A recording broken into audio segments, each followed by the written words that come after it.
प्रिय विद्यार्थियों, आज मैं आपको भुगतान संतुलन की अवधारणा और उसके मुख्य अवयवों के बारे में विस्तार से समझाऊंगी। भुगतान संतुलन की अवधारणा ऐसे प्राप्तियों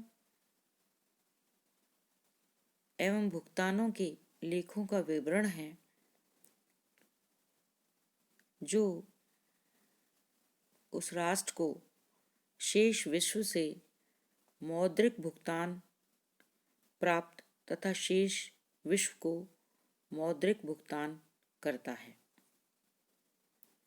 एक राष्ट्र के अंतर्राष्ट्रीय भुगतान संतुलन एक निश्चित अवधि में, सामान्यतः इसको 1 वर्ष में लिया जाता है, उसके द्वारा किए गए समस्त लेन देन का एक व्यवस्थित लेखा है। यह लेखा उस राष्ट्र द्वारा किए गए शेष विश्व को समस्त लेन देन का एक संक्षिप्त विवरण प्रस्तुत करता है। अर्थशास्त्री किंडलबर्ग के अनुसार भुगतान संतुलन किसी राष्ट्र का एक व्यवस्थित विवरण है जो उस राष्ट्र के निवासियों तथा शेष विश्व के निवासियों के बीच किए गए आर्थिक सौदों का विवरण प्रस्तुत करता है।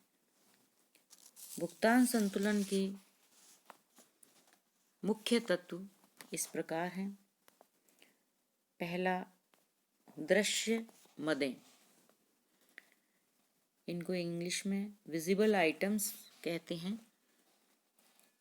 यह वो मदें हैं जिनमें समस्त भौतिक रूप में दृश्य वस्तुओं के निर्यात और आयात सम्मिलित होते हैं। अदृश्य मदें या इनविजिबल आइटम्स, इनमें सभी प्रकार की सेवाएं शामिल की जाती हैं। ये सेवाएं अदृश्य होती हैं, जैसे शिपिंग, जो किसी पदार्थ या द्रव्य से बनी नहीं होती। ये राष्ट्र की सीमा से बाहर आती और जाती दिखाई नहीं देती। तीसरा, पूंजी हस्तांतरण या कैपिटल ट्रांसफर्स, जो पूंजीगत प्राप्तियों और देनदारियों से संबंधित होती हैं। ये परिसंपत्तियों के हस्तांतरण को बताती हैं।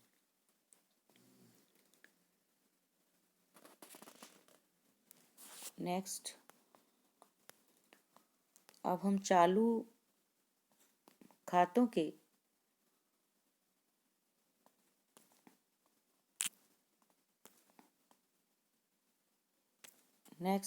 मुख्य तत्व के बाद में भुगतान संतुलन के 2 मुख्य तत्व हैं, अवयव हैं। पहला चालू खाता और दूसरा पूंजीगत खाता। भुगतान संतुलन खाते में जो मद शामिल किए जाते हैं उन्हें भुगतान संतुलन के अवयव कहते हैं, या component of BOP, balance of payment. भुगतान संतुलन को इंग्लिश में शॉर्ट में BOP कहते हैं। इन प्राप्तियों और देनदारियों को भुगतान संतुलन खाते के 2 हिस्सों में विभाजित किया जाता है।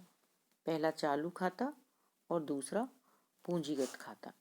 चालू खाते को इंग्लिश में करंट अकाउंट कहते हैं और पूंजीगत खाते को कैपिटल अकाउंट भी कहते हैं। चालू खाते के अवयव। चालू खाते का आशय भुगतान संतुलन खाते का वह भाग है जो एक निश्चित समय में वस्तुओं और सेवाओं के निर्यात और आयात के सभी सौदों का विवरण होता है। इसके 2 अवयव हैं। पहला दृश्य व्यापार, इसके अंतर्गत वे सभी दृश्य वस्तुएं जिनका आयात तथा निर्यात व्यापारिक होता है। सभी दृश्य निर्यात वस्तुओं को धनात्मक रूप में दिखाया जाता है, क्योंकि भौतिक वस्तुओं के निर्यात के बदले देश को विदेशी करेंसी में भुगतान मिलता है और ये राष्ट्रीय आय में वृद्धि होती है। सभी दृश्य भौतिक वस्तुएं जिनका आयात होता है उन्हें ऋणात्मक के रूप में दर्शाया जाता है, क्योंकि भौतिक वस्तुओं के आयात के बदले देश को विदेशी करेंसी में भुगतान करना पड़ता है, जो राष्ट्रीय आय में कमी के रूप में होता है। दूसरा, अदृश्य मदें। ये ऐसी मदें हैं जो भौतिक स्वरूप में नहीं होती और जो देखी नहीं जा सकती, जैसे सेवाएं। इन अदृश्य मदों में 3 प्रमुख होती हैं। पहली, सेवाएं। दूसरा, एक पक्षीय हस्तांतरण। और तीसरा, विनियोग आधारित आय।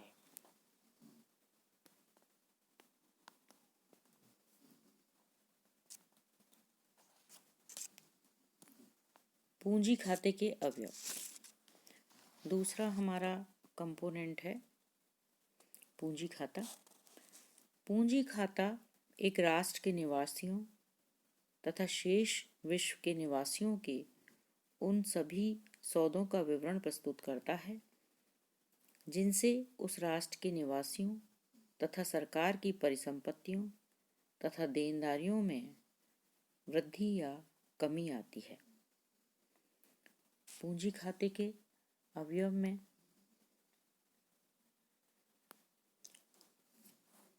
5 अवयव होते हैं। पहला, सरकारी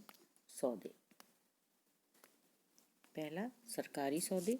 इसके अंतर्गत एक राष्ट्र की सरकार या एजेंसी के वे सौदे हैं जो इनकी परिसंपत्तियों तथा देनदारियों की स्थिति बताते हैं। दूसरा, निजी सौदे या इनको गैर सरकारी सौदे भी कहते हैं। इसके अंतर्गत व्यक्ति, व्यावसायिक फर्म तथा अन्य गैर सरकारी संस्थाओं द्वारा किए गए सौदे जो उनकी परिसंपत्तियों तथा देनदारियों को प्रभावित करती है, जैसे एक व्यक्ति या फर्म द्वारा किसी दूसरे राष्ट्र में विनियोग करना। तीसरा, विदेशी प्रत्यक्ष विनियोग, फॉरेन डायरेक्ट इन्वेस्टमेंट, या जिसको शॉर्ट में हम FDI भी कहते हैं। FDI इनके अंतर्गत विदेशों में खरीदी गई परिसंपत्तियां शामिल होती हैं, जिन पर सामान्यतया नियंत्रण का अधिकार भी शामिल होता है, जैसे एक भारतीय फर्म द्वारा अमेरिका में किसी फर्म की खरीद करना या कोई अमेरिकन फर्म भारतीय फर्म को अधिग्रहण कर ले। तीसरा, पोर्टफोलियो विनियोग, किसी भारतीय फर्म द्वारा विदेश में विदेशी कंपनी के शेयर खरीदना या कोई विदेशी फर्म भारतीय बाजार में भारतीय फर्म के शेयर को खरीदती है। नेक्स्ट, बैंकिंग पूंजी। भारतीय व्यापारिक बैंकों की विदेशी विनिमय शाखाओं द्वारा विदेशी करेंसी में किए गए पूंजीगत सौदे तथा विदेशी करेंसी में विदेशों में विनियोग करना तथा प्रतिभूतियों के सौदे करना बैंकिंग पूंजी के अंतर्गत आते हैं। आगे की वीडियो में मैं आपको चालू खाते और पूंजी खातों को विस्तृत रूप से बताऊंगी। थैंक्स।